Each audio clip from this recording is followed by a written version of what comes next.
y terminamos aprobando el régimen académico por unanimidad. La mitad del país ya ha salido de la repitencia, entre ellos la ciudad de Buenos Aires, buena parte de América, países de la región, por supuesto Europa, Estados Unidos. No estamos regalando nada. Pareciera que buscar alternativas para que no se nos vayan los pibes de la escuela es un modo de facilismo.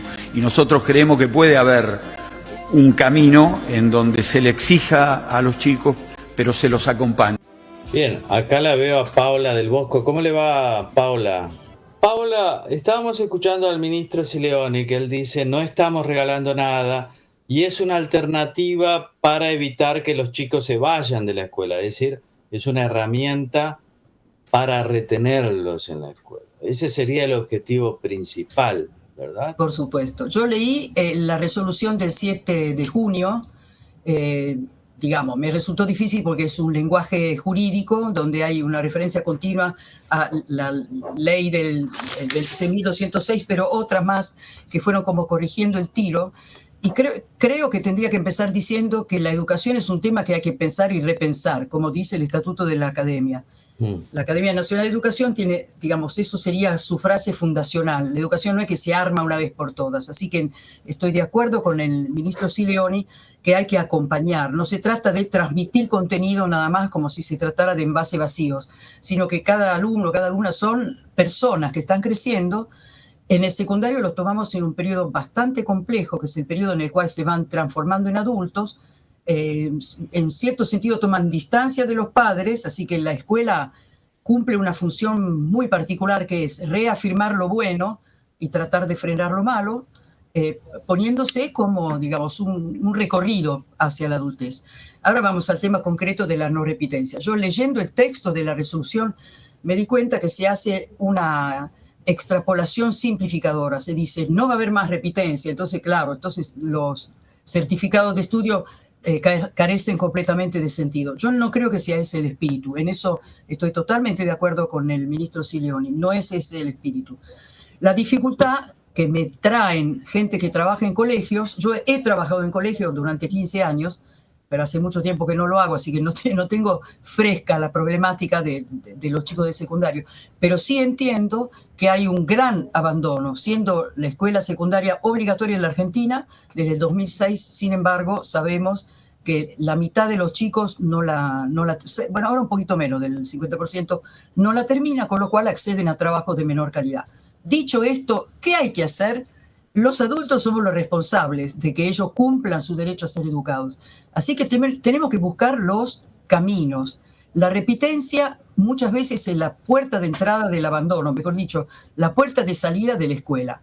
Un chico que finalmente sabe que no va a seguir ni con sus compañeros ni con los contenidos, muchas veces decide irse. Así que evidentemente el tema no es repitencia sí, repitencia no, sino cambiemos el recorrido de los chicos dentro de la escuela. Hablando primero a los docentes y diría yo a los padres de familia, para que el tema de la educación se transforme en algo que es un recorrido hacia su adultez. Eso sería lo primero que haría. Y acá me reflejo muchas críticas que vinieron de muchos lados diciendo que esto no hace otra cosa que enmarañar todavía más todo lo que hay de papelerío alrededor de cada alumno, porque entonces hay que hacerse cargo de lo que no terminaron de aprobar y que, en fin, queda colgando el año siguiente, pero entonces tiene correlativas, y cómo entra una correlativa si no tiene una anterior.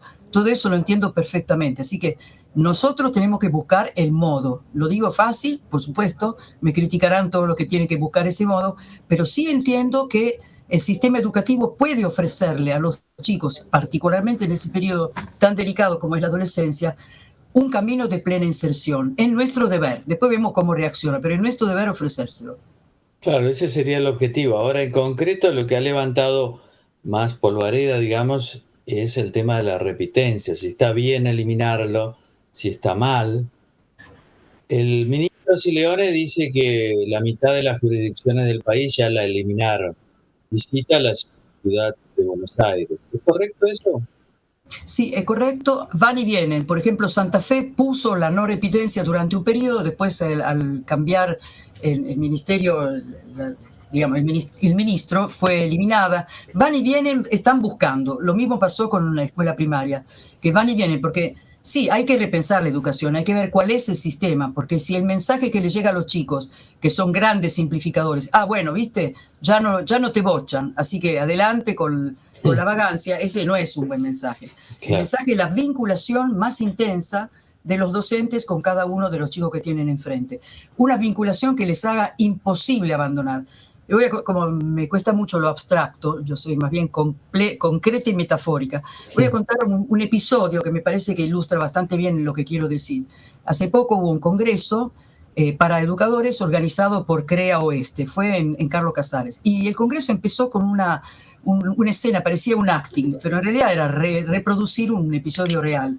Un chico entró, Uriel, que acababa de terminar la secundaria, el presentador le dijo, Uriel, a dirección. Entonces Uriel sube al escenario, bastante bien hecha la cosa para introducirnos al tema, y ahí contó que lo mandaban continuamente a dirección, le habían dicho que la tercera firma se iba del colegio, pero eso no ocurrió, se ve que era lo que él quería. Y la vez número 15, en vez de hablar con el director, le habló la psicopedagoga, lo sentó en un rincón y le dijo, Uriel, ¿vos qué querés del colegio? Le cambió, le invirtió el tema. Claro. Entonces, claro, él quedó como desconcertado porque se había preparado a resistir y escaparse, y acá en cambio lo involucraron. Y esta psicopedagoga volvió a conectarse con él varias veces hasta que finalmente él encontró un camino de su propia presencia en el colegio, de qué quería él del colegio, y ahora lo que presentó en el Congreso es que quiere ser docente. Quiere decir lo que transformó tanto, bueno, yo tomo esto como metáfora del cambio necesario en los docentes que están al frente del aula para conectarse con sus alumnos de manera mucho más intensa, quiero decir, para no generar en ellos el deseo de fuga, ¿no? El deseo a veces inconsciente de escaparse de ahí, porque eso es un infierno, una cosa de regimiento, etcétera, etcétera, y lo mejor es irse.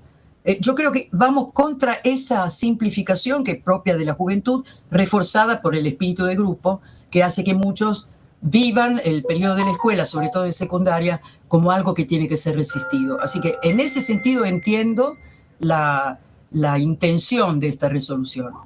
Ahora estamos hablando con Paula del Bosco, que es la presidenta de la Academia Nacional de Educación. Claro, lo que usted está diciendo en honor a esto que está muy bien, eliminar la abstracción, ¿no? Las explicaciones generales. La educación es un proceso con caras visibles, ¿no? Están los profesores, están los maestros. Pasa por generar ese vínculo que haga que los alumnos les guste ir a la escuela, que echen de menos no ir. Exacto, está mucho mejor dicho de cómo lo dije yo, mucho más eficiente, quería decir eso.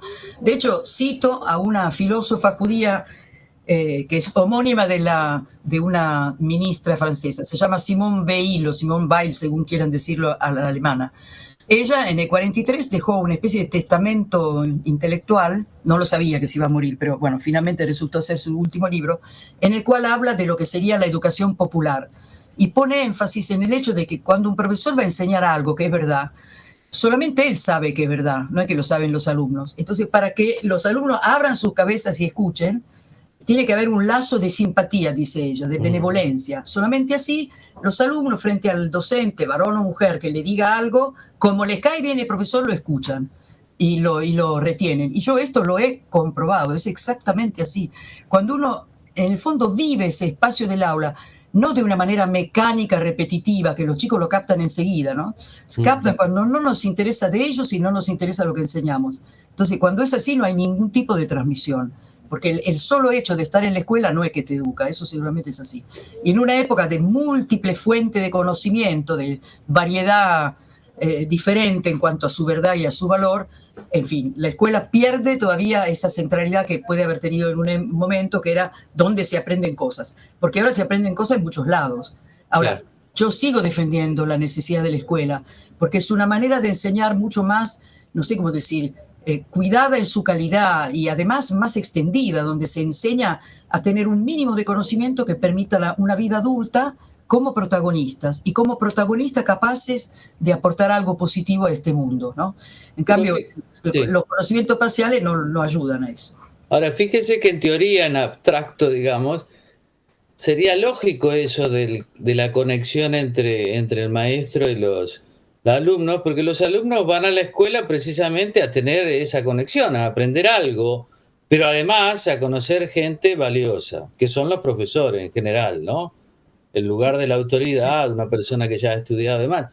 Entonces acá hay una falla bastante importante del maestro, del profesor, más Sí, allá de la repitencia o no, sí, ¿no? sí, de hecho, me parece bien encarado el tema porque la repitencia es como una cuestión final, Ya, pero si no cambiamos la inicial, entonces cambiar solamente el final no me parece que resuelve la cosa.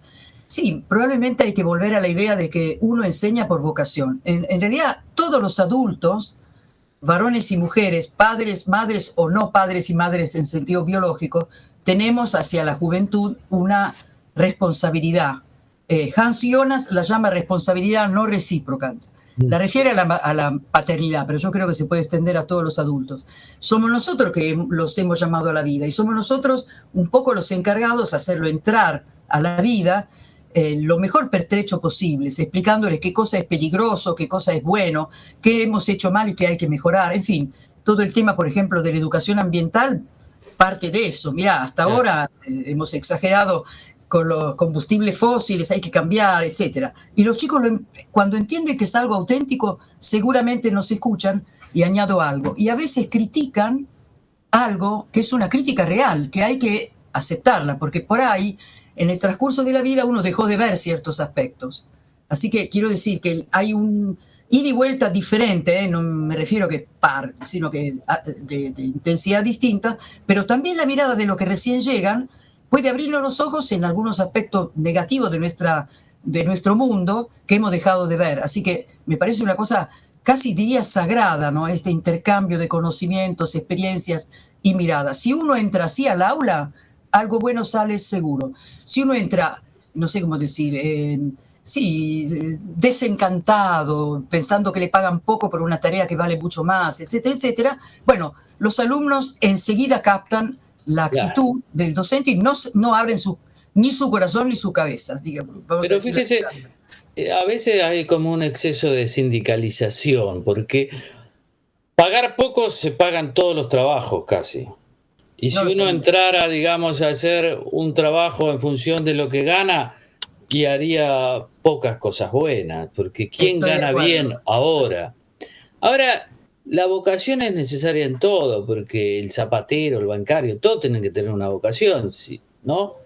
A mí me parece Sí, que hay algo ahí del alma del docente que hay que volver a despertar, a ¿no? A despertar, ¿no? despertar.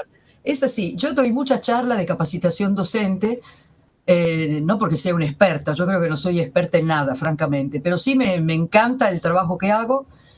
Bueno, yo estoy casada con un docente, hay 7 de nuestros 9 hijos que también son docentes, quiere decir, evidentemente, la cosa pegó fuerte, ¿no? Como dado que habló de zapateros, como las familias artesanales, que en tal Claro. familia se hacen botellas desde hace 400 años o se hacen zapatos, etcétera. Eso pegó fuerte y yo creo en lo que hago, veo los efectos y me doy cuenta de algunos adultos que recuerdan lo que han recibido y vienen a agradecerlo. Lo cual no es lo más frecuente, pero sucede también. Y uno puede, como adulto, pensar, ¿quién me marcó en esto? Y Mm, van a aparecer algunas figuras de docentes, y puede ser que uno no haya seguido esa carrera, pero el modo con que la persona encaraba al grupo de alumnos nos marcó, porque era alguien que creía en lo que hacía. Así que, de nuevo, estoy de acuerdo con eso de la vocación. Probablemente haya que revisar qué se les enseña a lo que van a enseñar, ¿no? De nuevo, el tema es del círculo completo. claro. Entrar al aula de una manera distinta depende de lo que yo haya recibido. Algunos dicen que uno no hace otra cosa que repetir lo que le dieron, así que no hay innovación. Pero yo creo que un trabajo rutinario como es del que enseña, tiene que vivificarse todos los días pensando, bueno, hoy cuál va a ser el centro de lo que yo enseñe, por más que enseñe historia antigua, ¿no? Mm, Había un filósofo italiano, Benedetto Croce, que fue también historiógrafo y decía que la historia, aunque sea historia antigua, siempre se hace contemporánea, porque uno la mira con los ojos de hoy. Bien, esto sirve perfectamente para lo que se enseña. Cualquier cosa enseñe yo del pasado remoto, la enseño siempre con la visión de hoy, con lo cual le doy una actualidad que es atractiva para lo que hoy abre los ojos a la realidad. Y eso me daría, digamos, la posibilidad de renovar qué sé yo, todo esquema y toda materia. No hay materia que quede exenta de esta visión contemporánea que atrae a lo que recién hoy van a hacerse adultos, ¿no? Muy bien, Paula del Bosco, presidenta de la Academia Nacional de Educación. Muchas gracias por esa invitación a ser concretos. Muy bien. Viene de italiana esa. Bien italiana. Mis hijos me dicen que con la edad se me nota cada vez más el acento. ¿Qué le vamos a hacer? Pero es un acento hermoso. Bueno, muchas gracias, Paula. Gracias, Seferino. Hasta la próxima. Hasta la próxima.